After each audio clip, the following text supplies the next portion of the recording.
Nellie stood by the roadside, waiting for her mechanic. Her car had broken down, and she was visibly frustrated. Maurice approached her and asked what the issue was. She explained she was waiting for help and mentioned that she was thirsty.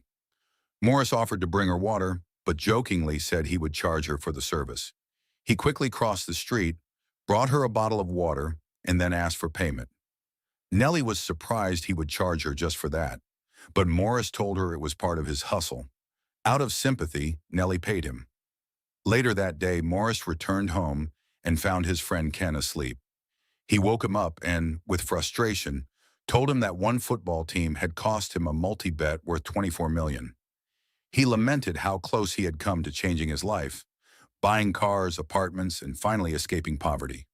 Ken shared his own frustration, saying he had gone out looking for work and couldn't even find a single construction site hiring.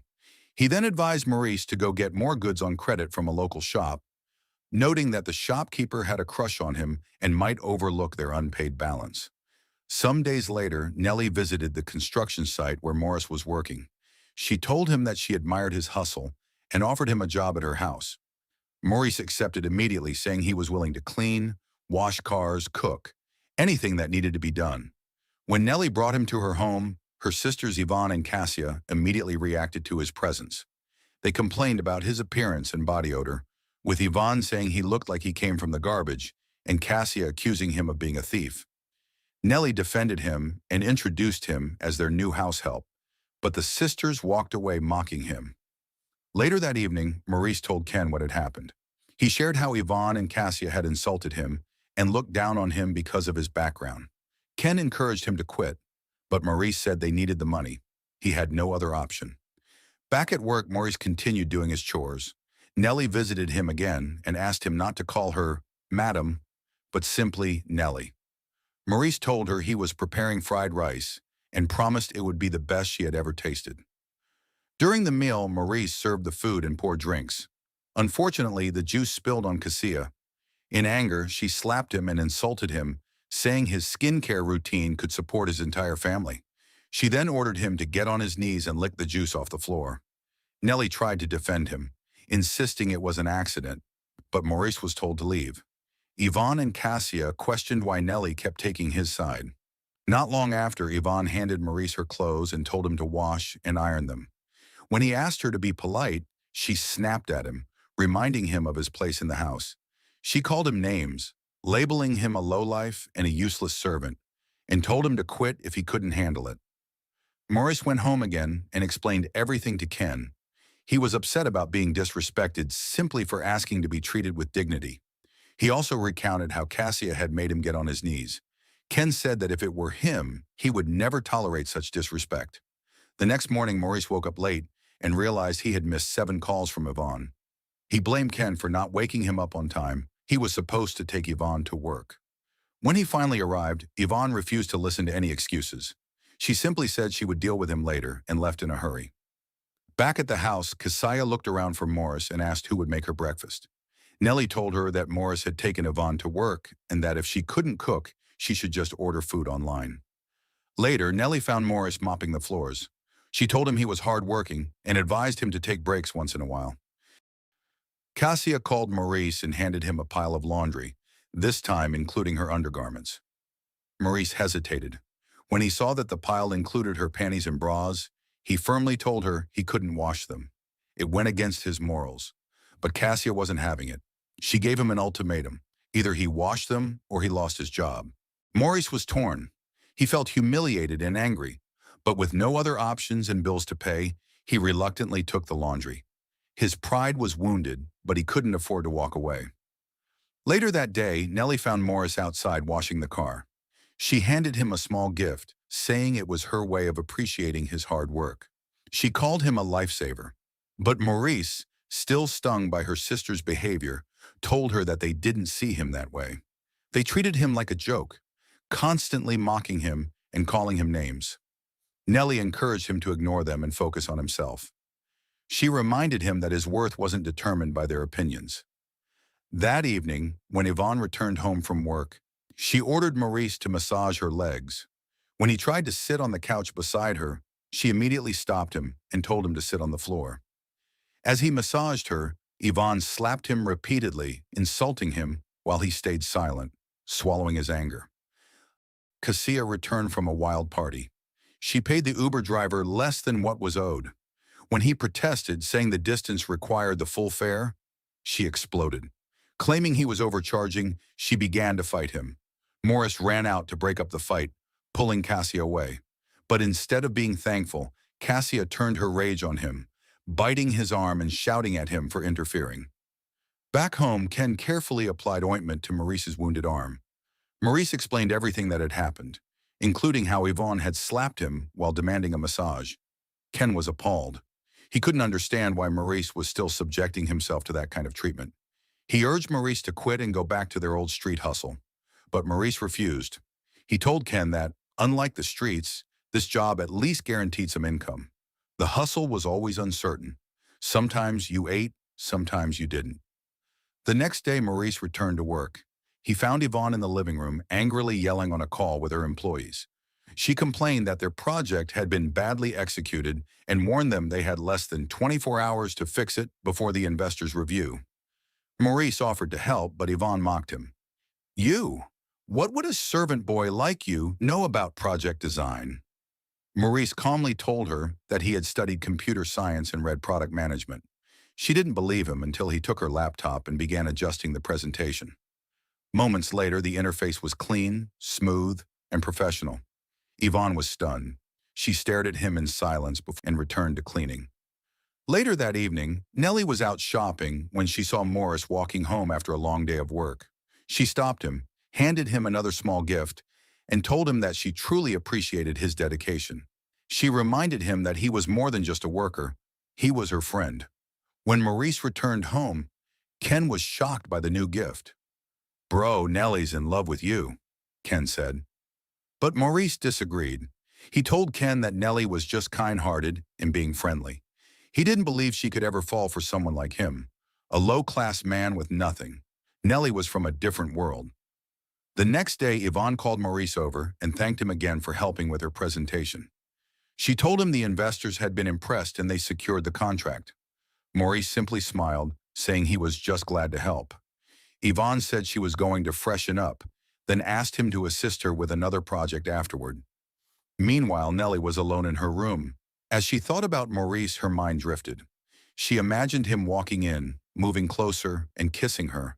But it was all in her head.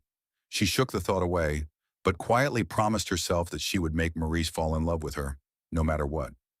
Back in the study, Maurice continued helping Yvonne with the next project. They worked for hours until Yvonne, exhausted, fell asleep on the couch. Maurice kept going, finishing the entire project alone. When Yvonne woke up hours later, Maurice was gone. But the laptop screen displayed a flawless final draft. She stared in disbelief. The work was not only complete, it was perfect. The next morning, Cassia caught Nellie carefully pairing designer men's clothes. Teasing her, she asked if Nellie had a secret boyfriend. Nellie shrugged it off, saying it was just a gift. Cassia asked whether the guy came from a wealthy family, but Nellie ignored her and told her to leave. Later, Yvonne approached Maurice and thanked him again. This time, she invited him out for coffee. Over coffee, Yvonne asked Maurice why he wasn't employed, despite his obvious skills. Maurice told her he had been applying for jobs for 3 years, with no luck. He said he didn't have the right connections, and because of nepotism, he had been overlooked. Eventually, he gave up. Yvonne told him to bring his CV the next morning. Maurice was stunned and deeply grateful for the opportunity. That night, Maurice returned home and shared the news with Ken. The two celebrated together, thanking God for finally opening a door that had been closed for far too long. Maurice informed Nellie that he was quitting his job at her house. He explained that he had been offered a better position, thanks to Yvonne. Nellie was shocked. She reminded him that she was the one who brought him into the house and said Yvonne had no right to give him a job at the company without consulting her. Maurice acknowledged everything Nellie had done for him but told her he had bigger dreams. He didn't want to remain an errand boy forever. Nellie said she was happy for him but admitted she was angry that Yvonne hadn't told her first.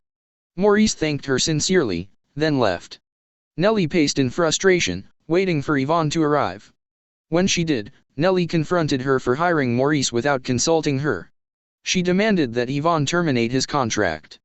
Yvonne refused, saying Maurice was talented and a valuable asset to the company. When Kasia tried to mock Maurice by calling him an errand boy, both sisters snapped at her, telling her to stop disrespecting him. At the office, Yvonne officially welcomed Maurice to the company. She handed him keys to a new house and a car. Maurice was overwhelmed with gratitude and promised not to disappoint her. Maurice and Ken visited the new house and were amazed by its beauty. They celebrated the breakthrough, finally leaving their old life behind. Later, Nellie and Kasia visited the company.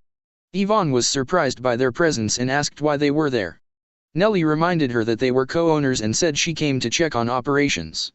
Maurice walked in and handed Yvonne some documents. Kasia insulted him again, calling him an errand boy and saying, "Once a pig, always a pig." Yvonne defended him, warning Kasia to stop insulting her staff. Maurice quietly walked away and told Nellie it was nice seeing her again.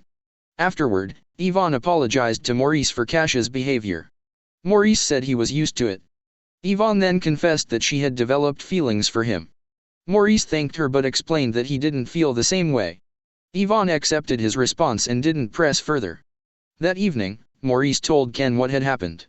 Ken encouraged him to accept Yvonne's love, saying she was rich and could open more doors for him. But Maurice said he wanted to maintain professionalism and didn't want to complicate their working relationship. Over the weekend, Nellie visited Maurice. She said she missed him, especially having him around the house and cooking for her. She confessed that she had fallen in love with him from the first day and that hiring him was her way of staying close. Maurice thanked her but told her he didn't share those feelings. He said he valued her friendship but didn't love her. Nellie asked him to think about it. Nellie started coming to the office more frequently. She often admired Maurice from afar, but he stayed focused on his work.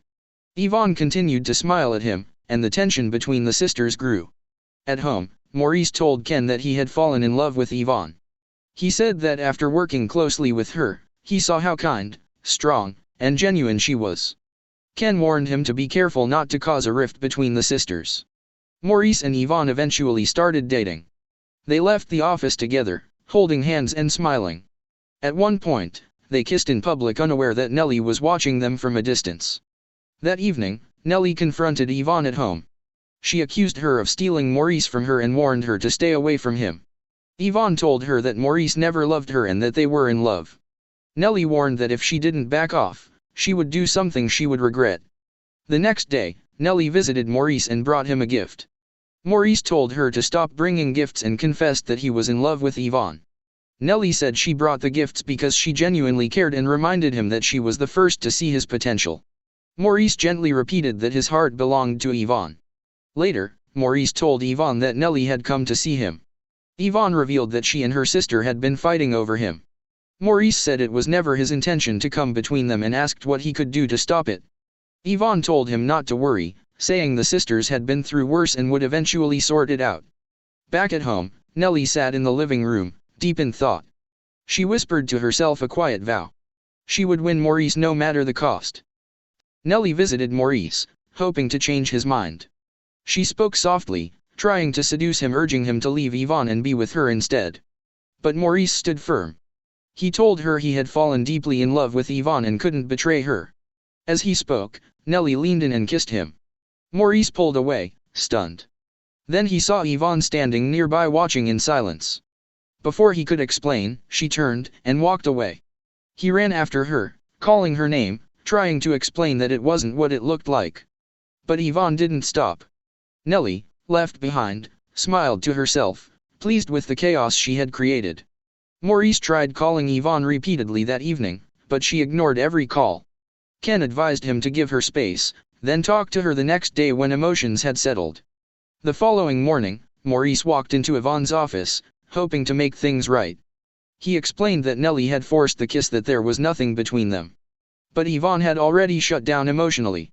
She referred to him coldly by his full name and told him that if it wasn't work-related, he should leave her office. A week passed. Yvonne didn't come to the office, didn't call, didn't text. Maurice grew worried. He told Ken he missed her deeply and feared something might have happened. Ken encouraged him to show her how much she meant to him. Taking the advice, Maurice went to her house. Kasia answered the door. He told her he came to check on Yvonne. Kasia said Yvonne didn't want to see him. She then asked why both of her sisters were fighting over him, but Maurice said nothing. He turned around and quietly left. Days later, Yvonne returned to the office. On her desk was a single flower and a handwritten note. Maurice walked in behind her and said he missed her. He suggested they go out together. They did. After the date, they returned to Yvonne's house only to find Nellie waiting. She rushed at Yvonne, shouting that she had stolen her man. Maurice stepped in and told Nellie firmly that he was never hers and never would be. That angered Nellie even more. She shouted that she was the one who lifted him out of the ghetto, cleaned him up, and gave him a chance. And now, he dared to speak to her like that. She warned him that he would always be a broke boy and that Yvonne would leave him eventually. That night, Yvonne began packing her things. She had stayed up, reflecting on everything. She told Kasia she couldn't take the fighting anymore. Kasia tried to mediate between her sisters, but neither was willing to compromise.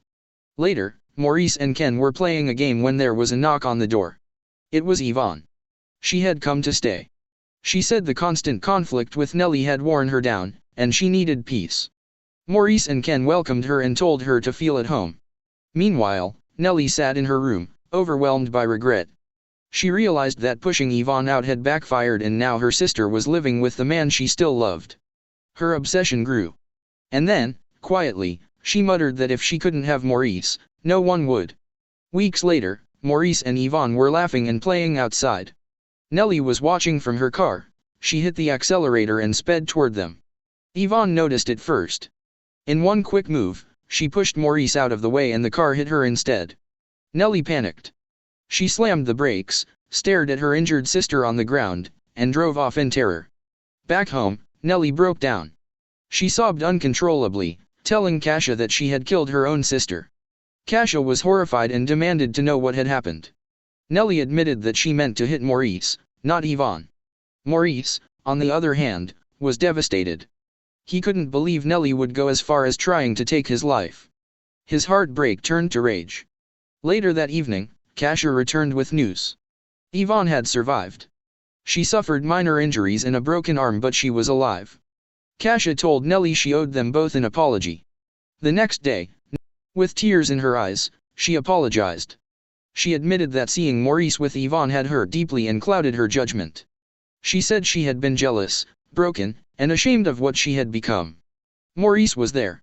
He told Nellie that there had never been anything between them, just gratitude and respect. He had always loved Yvonne.